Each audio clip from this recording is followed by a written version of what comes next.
স্থলে দাঁড়িয়ে স্থলটা বোঝা যায় না, আকাশ থেকে বোঝা যায়। মানুষ বলবে কি হয়েছে, মমতা ব্যানার্জি ত্রুটি দেখলে ধরিয়ে দেন। এবার কলকাতার হাল হাকিকত নিয়ে বক্তব্য রাখলেন কলকাতার প্রাক্তন মেয়র শোভন চট্টোপাধ্যায়। তিনি এও বলছেন যে কোনো কিছুই মমতা ব্যানার্জির নজর এড়িয়ে যায় না। তিনি ছোট ভাইয়ের মতো ধরিয়ে দিয়েছেন আর সবার সামনে সেটা করার সাহস দেখিয়েছেন। আসুন শোনাই কি বলছেন কলকাতার প্রাক্তন মেয়র শোভন চট্টোপাধ্যায়, শুনুন। আপনি যখন মেয়র পদে ছিলেন, যখন মন্ত্রী ছিলেন, আপনি কি মনে করেন সেই সময় কলকাতা পৌর সংস্থার যে হাল ছিল, শহরের পুরো পরিষেবার যে হাল ছিল, এখন তার থেকে অবনতি হয়েছে? দেখুন, আমি যখন কলকাতা পৌরসভার মেয়র ছিলাম, শুধু নয়, আমি কলকাতা পৌরসভার 40 বছর ধরে কলকাতা পৌরসভার পৌর প্রতিনিধি। বলা যেতে পারে যে আমি ঝাঁট দিতে দিতে কলকাতার মেয়র হয়েছি। আমি কাউন্সিলর হিসেবে কাজ করেছি, বড় কমিটির চেয়ারম্যান হিসেবে কাজ করেছি। কলকাতায় জল ব্যবস্থাকে, পানীয় জল, আজকে নিশ্চয়ই আমারও খুশিতে সামিল, আমিও সেটা ভাগ করে নিচ্ছি যে কলকাতা শহরে জলের সমস্যা নেই তিনি যখন ব্যাখ্যা করতে বলছেন, তার তো অনেকটা ঘটনার শরিক তো আমিও। তা সেটাও তো আমার গর্বের অনুভব আমার মধ্যে আসে। তা সেখানটায় দাঁড়িয়ে কলকাতা শহরে কি অবস্থায় রয়েছে, কি ভাবছে, তা সেটা আমি আমার চোখে, যেখানে আমি বসে থাকি, স্থলে দাঁড়িয়ে স্থলে কি পরিবেশ আছে বোঝা যায় না। আকাশ থেকে স্থলটা অনেক বেশি করে বোঝা যায়। স্থলে দাঁড়িয়ে জলটা কতটা ডিপ সেটা যেমন করে বোঝা যায়। আমি কোন জায়গায় দাঁড়িয়ে, তখন আমার সময় কি ছিল, আজকে ফিরহাদ হাকিম কলকাতার মেয়র কি ছিল, এসব পর্যালোচনা তো আমার মুখ দিয়ে করে। আমার সময় যদি বলি না এতটা ছিল না, ফিরহাদ হাকিমের সময় এতটা ভালো হয়েছে, আবার আমার সময় এতটা ভালো ছিল, ফিরহাদ হাকিমের সময় এই জায়গায় দাঁড়িয়ে ঘাটতি রয়েছে, এই পর্যালোচনা আমি করব না, মানুষ করবেন।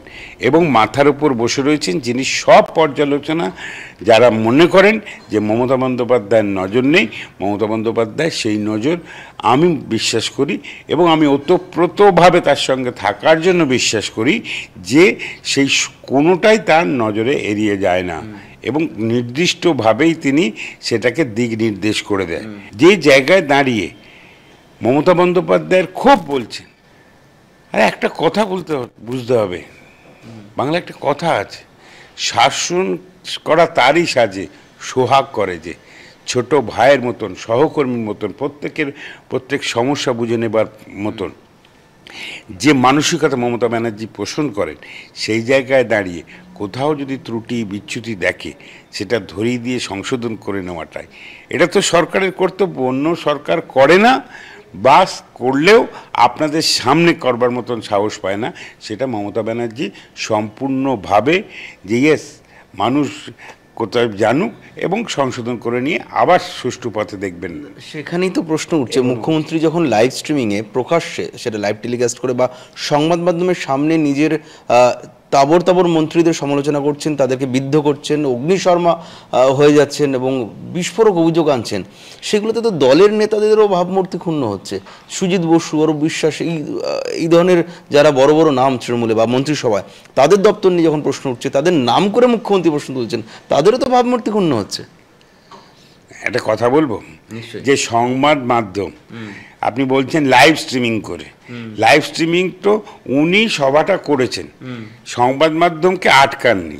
সংবাদ মাধ্যম সেখানে উপস্থিত ছিল, যদি না উপস্থিত থাকতো তাহলে আপনারা খবর দিতেন, সূত্র মারফত জানতে পারলাম উনি এইখানটায় এনাকে এই বলেছেন, উনি ওখানে বলছেন, যার সত্যতা কিন্তু লিখে দিতেন, নিচে ডিসক্লেমার দিয়ে দিতেন, এর সত্যতা কিন্তু আমরা বিচার করিনি।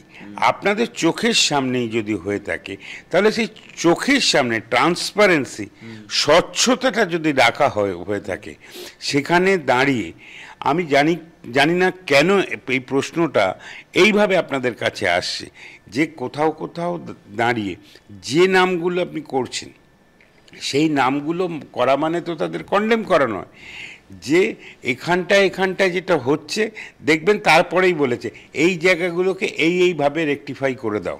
মনে করুন আপনি এখন মেয়র বা রাজ্যের মন্ত্রী, ভরা জনসভায় সকলের সামনে রাজ্যের মুখ্যমন্ত্রী বলছেন যে শোভন চ্যাটার্জি বাইরে থেকে লোক নিয়ে এসে বসাচ্ছে, আপনার ভাবমূর্তি ক্ষুণ্ণ হতো কিনা?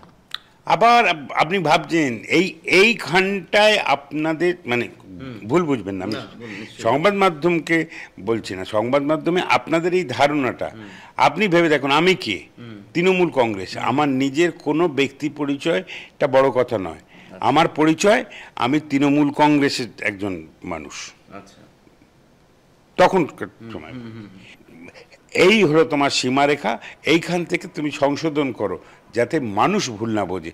তা সেই জায়গায় দাঁড়িয়ে আমার ভাবমূর্তি নিয়ে ভাববার আগে তিনি যে মমতা বন্দ্যোপাধ্যায়ের নাম যদি করেন, মমতা বন্দ্যোপাধ্যায়ের কথা বলি যদি বলেন, দল তৃণমূল কংগ্রেসের কথা বলেন, তিনি অনেক বেশি কনসাস। নন্দীগ্রাম হাসপাতালে যখন আক্রান্ত মানুষ, মহিলারা রয়েছে কাতরাচ্ছে, আহত লোকেরা, মমতা ব্যানার্জি তাদেরকে দেখতে গেছেন, তাদেরকে শুশ্রূষা করে পাশে দাঁড়িয়ে তাদের আরও চিকিৎসা কিভাবে হয়। তখন হাসপাতালের একটা বড় ঘরের মধ্যে 4টে টিয়ার গ্যাস সেল যারা ফাটিয়ে দিয়েছিল, সেই আপনি ভাবুন এই ঘরটার মধ্যে যদি 3-4টে টিয়ার গ্যাসের সেল ফাটিয়ে দেওয়া হয়, আপনি সংজ্ঞাহীন হয়ে পড়বেন না? সেই সংজ্ঞাহীন হওয়াটাকেও নিয়ে যারা অপব্যাখ্যা করেন, সেই জায়গায় দাঁড়িয়ে কিছুতে শরিক হবার আগে বাস্তবতার দিক থেকে জানবেন যে 1978 সাল থেকে ছাত্র রাজনীতির মধ্যে থেকে আজকে বলবেন আপনি কি তৃণমূলী, আপনি কি অন্য কিছু, আপনি সক্রিয় কি নিষ্ক্রিয়, যাই আমাকে জিজ্ঞাসা করুন, তার মধ্যে কিন্তু এটুকুনি জানবেন যে আমি প্রত্যক্ষ করেছি সামনে থেকে বহু ঘটনা। কিন্তু শোভনদা, এই বিষয়টাকে বিজেপি ব্যাখ্যা করছে নাটক বলে। তাদের দাবি যে লাইভ স্ট্রিমিং করে সংবাদ মাধ্যমের সামনে নিজেদের মধ্যে বকচকা করে তিনি আর কিছু না, নিজের ইমেজ বিল্ডিং করছেন যাতে তার নিজের ইমেজ ঠিক থাকে। অপর একটি শ্রেণী ব্যাখ্যা করছে যে পুরসভা এলাকাগুলিতে যেহেতু তৃণমূল থেকে কিছুটা মুখ ফেরানো শুরু করেছে, গ্রামের তুলনায় পুরসভা এলাকায় বা শহর এলাকায় ভোট কম পড়ছে, সেক্ষেত্রে পুরো নাগরিকদের মন ফেরাতে বা তাদের মন জয় করতে মুখ্যমন্ত্রী এটা করছেন। দেখুন, যেটা অন্য রাজনৈতিক দল তার রাজনৈতিক স্বার্থ চরিতার্থ করতে কি করবেন না করবেন সেটা সেই রাজনৈতিক দলের ব্যাপার, আর সম্পূর্ণটাই রাজনৈতিক উদ্দেশ্য প্রণোদিত ভাববেই তারা বিভিন্ন ধরনের কথা বলবেন, এটাই বাঞ্ছনীয়। সম্প্রতি রাজ্যের মুখ্যমন্ত্রী মমতা বন্দ্যোপাধ্যায় একাধিক বিষয় নিয়ে মুখ খুলেছেন, একেবারে নাম ধরে ধরে তিনি ধরিয়ে দিয়েছেন কোথায় কি কি সমস্যা রয়েছে। সেই বিষয় নিয়ে এদিন কথা বললেন কলকাতার প্রাক্তন মেয়র শোভন চট্টোপাধ্যায়। তিনি বলছেন যে স্থলে দাঁড়িয়ে থাকলে স্থলটা বোঝা যায় না, বোঝা যায় আকাশ থেকে। মানুষ বলবে কি হয়েছে, এবং তিনি এটাও বলছেন যে তার সময় ভালো ছিল, ফিরহাদ হাকিমের সময় খারাপ হয়েছে, তিনি এটাও বলতে চান না, অথবা তার সময় খারাপ ছিল এখন ভালো হয়েছে, তিনি এটাও বলতে চান না। সমস্ত কিছুর উত্তর দেবেন মানুষ। এই কথাই আজ তাক বাংলার প্রতিনিধির সামনে তুলে ধরলেন শোভন চট্টোপাধ্যায়। আরো আপডেট পেতে দেখতে থাকুন আজ তাক বাংলার ইউটিউব চ্যানেল, সাবস্ক্রাইব করুন।